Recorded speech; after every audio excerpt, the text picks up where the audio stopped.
এখন অন্যান্য আল্লাহকে বাদ দিয়ে অন্যান্য মূর্তি প্রতিমার দিকে দেখুন, যাদেরকে মানুষ বানিয়েছে। যে আপনি সাপের পূজা করেন যেভাবে হিন্দুরা করে, তার অর্থ হলো সে খোদা, শ্রদ্ধা করা উচিত, তার অনুসরণ করা উচিত।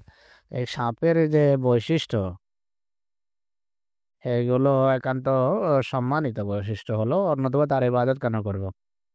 তার যে অন্তর্নিহিত বৈশিষ্ট্য আছে, কামড় দেয়া এবং বিষ সঞ্চালিত করা অন্যের দেহে, এবং তারা লুকানো, পালানো, আত্মগোপন, সেটি যদি প্রশংসনীয় না হয়, তাহলে কোনো ব্যক্তি সাপের ইবাদত করার কথা ভাববে না। একইভাবে বিদ্যুৎ পাতের ইবাদত করা হয়, সূর্যের ইবাদত করা হয়, চন্দ্রের ইবাদত করা হয়। এই লক্ষ্যগুলোকে, এই বস্তুগুলোকে বা এগুলোর এমন কিছু বৈশিষ্ট্য আছে যাকে মানুষ আকর্ষণীয় মনে করে, সেই কারণেই মানুষ ইবাদত করে। কিন্তু আরো কিছু বৈশিষ্ট্য সেগুলোর এমন আছে যা আকর্ষণীয় নয়, যা ক্ষতিকর, যার ভিতরে ত্রুটি রয়েছে। যদি আপনি সেগুলো অনুসরণ করেন, তাহলে আপনি এমন আচরণ অবলম্বন করুন বা এমন রাস্তা অনুসরণ যা অন্যের জন্য ক্ষতিকর হবে, অন্যের জন্য ধ্বংসাত্মক হবে, আপনি সামাজিক প্রাণী হিসাবে নিরাপদ হবেন না।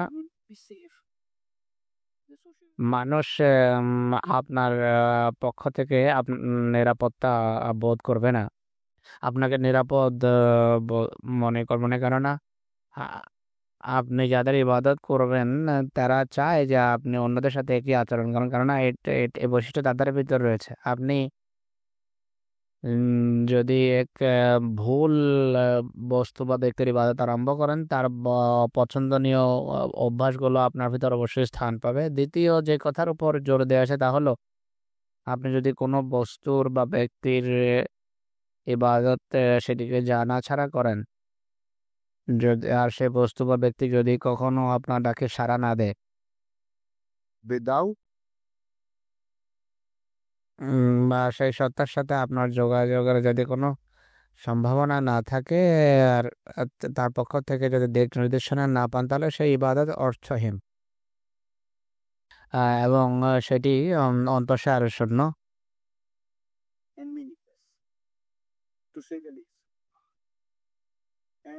আর অবস্থা যেখানে এমন, সেখানে আপনি সেই ব্যক্তি বা বস্তু সম্পর্কে আহ, নিজে কিছু বানাতে থাকেন, তো এরকম এমন যা মনে হবে তা হলো আপনি আপনার কল্পনার ইবাদত করছেন।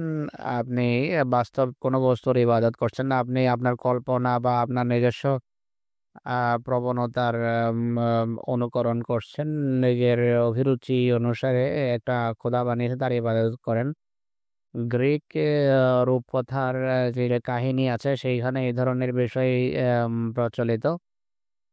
তারা কিছু এমন আহ, উম, তারা সূর্যের পূজা করে, তারা বাতাসের পূজা করে। গ্রিক পৌরাণিক কাহিনীতে আপনি এসব দেখবেন। তারা সূর্য, তারা সাগরের বা মহাসমুদ্রের পূজা করে। আরো প্রকৃতির এমন অনেক বিষয় আছে যেগুলো মানুষের জন্য আহ, ভীতি ভয়ের কারণ হচ্ছে, যা মানুষের উপর আঘাত হানতে পারে, ধ্বংস করতে পারে বা ক্ষতি করতে পারে।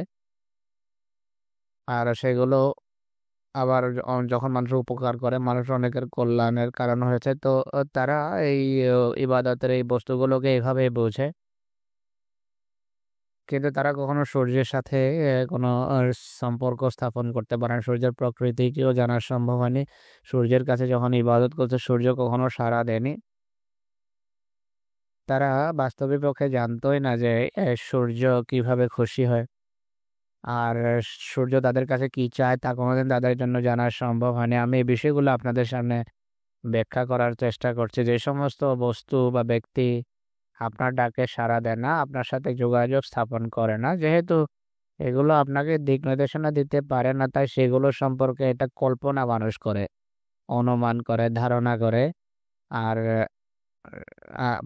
অতীত কালে সূর্যের পূজারীরা এটি করত।